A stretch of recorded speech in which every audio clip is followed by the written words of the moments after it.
Hello and welcome. I want to let you know I got trolled or triggered or something, man.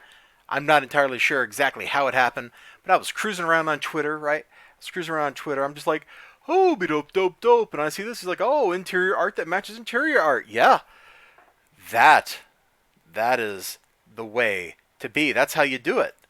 And then I looked at what he had linked. It's this article about Peter David's Supergirl run and how DC sabotaged it with bad cover art. Kind of the opposite of what I'm talking about here, because I'm talking about pumping bad books up with good cover art. Also, I really like this with an S version of Birds of Prey teaming up my Supergirl, Karen, Power Girl, and call it Blonde Justice. That's so goofy. I like it. Like, in terms of the kind of goofiness from comic books, thumbs up. That's so goofy. I like it. But apparently DC actually sabotaged that, which is ridiculous. Why would you sabotage your own product line? So we're going to start with a less egregious example of covers not matching the interior. It's this one. And you're looking at this, you're like, oh, J. Scott Campbell, he's just a cover artist. He's not going to work on the interior of that book. Guess what? You're right. He did not work on the interior of this book. Now we got Mystique with a gun. Okay, so what are we at here? Oh, it's somebody buying rat poison and potato chips, or stealing potato chips and eating rat poison, or something like that. I don't know.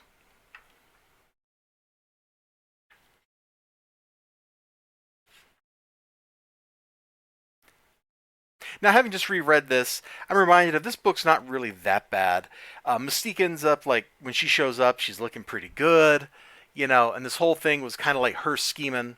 I think she even has a pistol, like she has on the cover. So, this one, we're depicting a character that's in the book. That's good. We're showing a little bit of some stuff that goes on in the book, Mystique being Mystique. That's okay. The interior art's not half bad. It's just very different in style from J. Scott Campbell. So that's kind of why I throw this out here. It's maybe an annoying but less egregious example of what I'm about to demonstrate.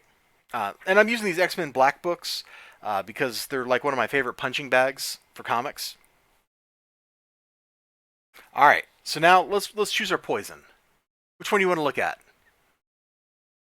All right, I'm not sure which one you picked. We're gonna do Emma Frost. No, let's do Juggernaut. Let's do Juggernaut because Juggernaut's still kind of a less egregious example than what I'm going to show in the Emma Frost one. So you got Juggernaut, right? He looks great on the cover, doesn't he? This is an awesome cover. He's smashing through that X.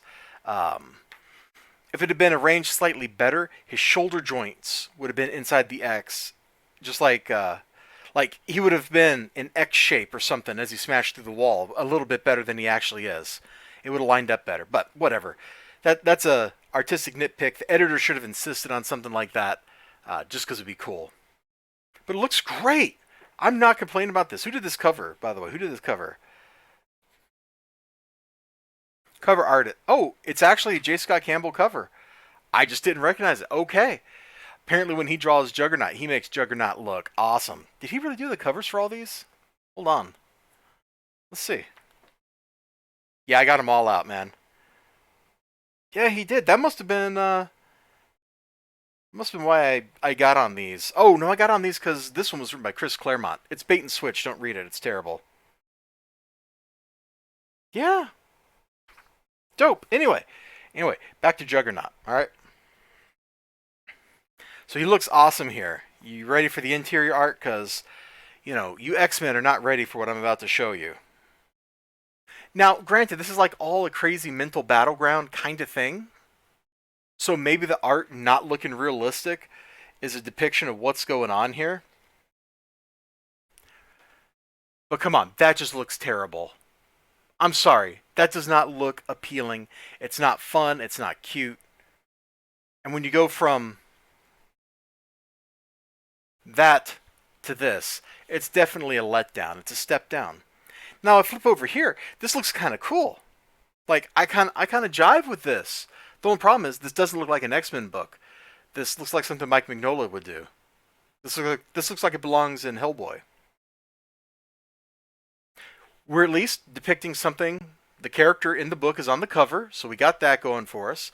I presume he smashes through a wall at some point. Yep, it's right there. He smashes through a wall, so we're depicting sort of something that happens. So we're kind of okay. We're not too far gone.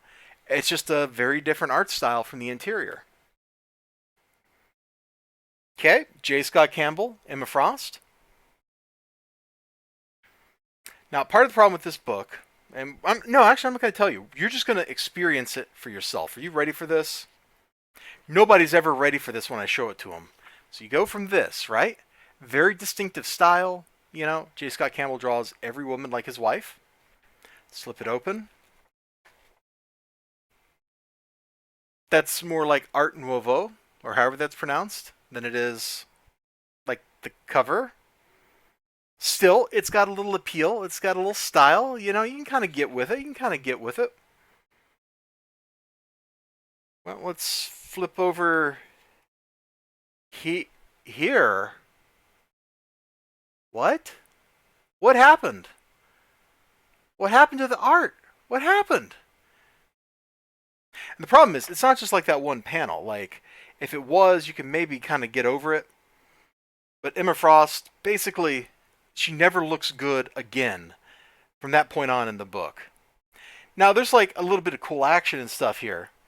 But I'm not really sure what's up with Sebastian Shaw's face there. It feels wrong. All those weird lines around the eyes. I don't remember him being all crinkly faced.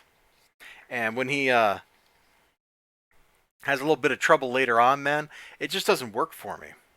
But the worst part, of course, is Emma Frost because she's what's depicted on the cover.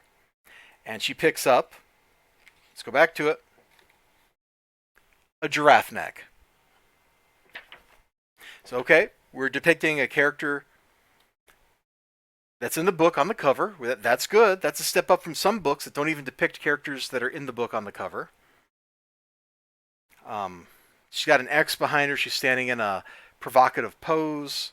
The X is like either ice or diamond or something, which fits with the character. So mood-wise, yeah, I kind of get what's going on there. But we're not really telling people what the book looks like on the inside because the book resembles nothing like this. In fact, with this stable of artists working on the book, we're lucky that there's anything resembling a coherent art style at all. We're lucky that you can even recognize the character later on in the book. That's maybe one of the worst examples. There are worse ones. I just don't own them. All right, let me put it that way. Like there was some random book. I forget what it was. It was not a Hulk book, but Marvel had this old Jim Lee Hulk sketch, and used it for a cover for a variant. The book wasn't even about the Hulk. Like that's super duper sketchy. I don't own any examples like that. But better, way better than those examples is this one. Now you're looking at this. All right. It's not the same artist on the cover as is in the interior. It's not. But the cover, one, it depicts the character, title character of the book. Two, it depicts events that actually matter for the book because she's just come back to New York from being out of town. She was on the West Coast filming a movie. It's great. Now the best part, while the artist is not the same, the art style is not so like markedly dissimilar and lower in quality that your eyes instantly go over and just reject it. At least for the first half of the book. There's a different artist on the back half. But at least the first half of the book, you kind of go from this to this, and it really feels like the biggest difference in the styles is the coloring, not necessarily any of the other details. The coloring is very different, but she's still a beautiful red-headed woman, got a nice smile, looks like she's having fun. Wearing a very shiny silver dress here. Kind of a crazy dress. So in this case, I can kind of overlook the fact that the cover artist is not the interior artist because we're depicting the character and the character's doing something that actually relates to the inside of the book. It's not like we just had Mary Jane Watson just like posing there with a cup of coffee and no background. You got Welcome to New York, you got all her luggage. It's pretty well composed. It lets you know something interesting is happening. It tells somebody who's been reading this, not only is, not just that, but this tells you that the scenery has changed. She's no longer in California, she's in New York. Now, you can maybe take this kind of thing a little too far. What I mean by that is this. Now, don't get me wrong. I had a lot of fun with this book, watching Ben Grimm and the Human Torch go at it. Like it was fun. It was fun, man. This is some very classic Fantastic Four. You can actually buy the original of this book for like $1. So them doing a reprint for $1 seems really silly. I own the original of this, but I also own this one. I'm going to find you the exact panel that I'm interested in here. Okay, look at the cover. This is why I say you can maybe go a little too far. It's literally in the book. Now, the cover version is better drawn. It looks better, but it looks very similar to this. So when you get in here and you see this thing, you're not surprised. You were literally told the boys are back at it again, and don't miss the shock ending of the century as they're going crazy. And then you find it inside here, and it's actually a little bit satisfying. It's like, ah, yes, they sold me exactly what they told me they were going to sell me. Now, maybe you can tell it's higher quality. There's more detail to the background stuff. And maybe that's going like a little bit too far into truth in advertising, but I can totally respect this. It's great. Now, I've used Marvel books as all my examples here, just to kind of keep it to one publishing house and not split the attention up unnecessarily. Because I could have like pulled out some DC books or some indie books and really kind of demonstrate the same thing with basically any publisher. In fact, Brian Ball, Mr. Rags over there, like I could just start pulling out his variant covers, but at least he does one thing. The variant covers by other artists are not the main cover. The main cover is by the interior artist. And anytime you can do something like that, or you can at least make the variant relate directly to what's in the interior, it's a great job. And it's something to be respected. It's something to be promoted, something to be supported. Alright, there. I got the discussion of how I got triggered and why I got triggered out of my system, man. Anytime I see things where the cover art doesn't match the interior, I get giraffe neck flashbacks. It's true. Wow, I can't even speak English. You know what I said. You know what I mean. I'll see you all later. Take a good something and have a great day. And my English is done. I'm out. Bye.